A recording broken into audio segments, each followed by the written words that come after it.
Welcome back to another custom tactics video on this channel. I know it's been a very long time. For those of you who've been subscribed for a while, it's been, I think, literally months since I've done a custom tactics video. And I've sort of been doing a lot of different videos, fun videos, that kind of stuff recently. I'm not going to waste too much time talking. Don't worry, I'll get onto the tactics very soon. But I'm going to start doing custom tactics, instructions, tips and tricks, that kind of stuff again. Because I pretty much realised that doing fun videos gets you absolutely nowhere unless you have somewhere to start from, and I don't. So I'm going to do some custom tactics, and hopefully I'll sort of be able to do what I want in the future a bit more when I have a bit more growth. But anyway, we're going to carry on doing custom tactics, so I do quite enjoy doing them, and I do like helping you guys out because you do seem to appreciate it most of the times anyway. So custom tactics, defensive style, we're going to be using pressure on heavy touch. It's the 4-3-2-1 formation. You can see the shape here. I was on it for quite a while. It's quite an attacking / balanced style. That's what we're going to match it with the tactics and instructions today. And these are pro player top 200 instructions and tactics. They are very good. I do use them myself as in my attacking preset most of the time, and they do work well. So pressure on heavy touch is the best press to use on this game.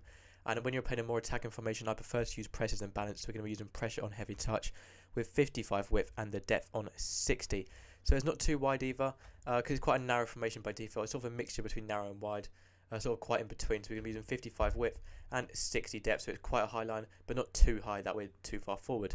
Build-up play, we're going to be using balance to give us the most freedom on the ball. You sort of get to pass it around easier. You're not rushed into anything, and you can sort of do what you want with it. And the chance creation, we're going to be using direct passing, new feature for this year, and I do really enjoy it to make your players make runs easily, get those passes through to your attackers nice and quickly. Width, we're going to try and keep the shape of the formation as well as possible. We're going to be using 50 width. When it's a formation like this, there's no point trying to push it out wide. You really want to try and keep the shape of the formation, so we're going to be sticking with 50. Players in box on 6, corners on 2, and free kicks on 2. For your player instructions, your striker, I recommend stay central, stay in the centre of the pitch in line with the goal, not drifting that wide, getting behind to making forward runs behind the opposition defenders, and stay forward so they're not bother coming to back when defending. If you want to use comeback on defence, basic defence support sometimes, you can as well. It's sort of up to you, depending on what you prefer.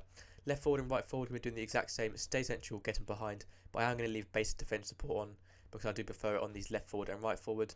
For the 3 centre mids, your central one, you want to make sure you have cover centre, and that's important. They're staying in the centre. If you want to go stay back goal attacking, so they're still playing CDM, but sometimes they'll be slightly deeper, but just won't be pushing forward when you're attacking. You can do that if you want to. Personally, I just leave it all default.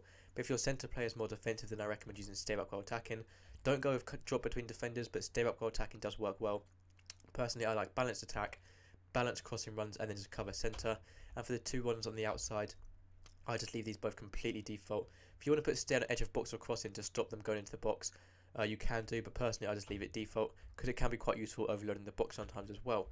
For the 2 centre backs, I recommend leaving both default. For your full backs, I recommend using overlap, so making overlapping runs on the outside, round the left forward and right forward, and balanced attacks. They actually have the opportunities to make these runs. If you have stay up goal attacking, it's easier to defend with, and you've got more defensive help, especially out wide. But your fullbacks won't make those runs on the outside. So I prefer to use balanced attacks. They make the runs not all the time, but sometimes. If you feel like you need the extra help, use stay back while attacking. And lastly, but not least, your goalkeeper. Make sure you have comes and crosses on, so your keeper's coming off his line more to defend the corners and crosses. And sweeper keeper. It's always good to use sweeper keeper, be more aggressive, challenging loose balls. Because once your goalkeeper has the ball, you can't lose it if it's in his hand. So it's just best to use comes and crosses and sweeper keeper to give you the maximum chance of your goalkeeper having the ball rather than it's being loose on the pitch. And that's the 4-3-2-1 formation. So first custom tactics in a long time. Hopefully I'm going to try and get back into doing more of these. Maybe I want to try and get to 1 a day. Sometimes even 2 a day as well. So hopefully you enjoyed. It'll be greatly appreciated if you could subscribe. It really helps me out. Thank you for watching. Hopefully I'll be able to see you again soon. Goodbye.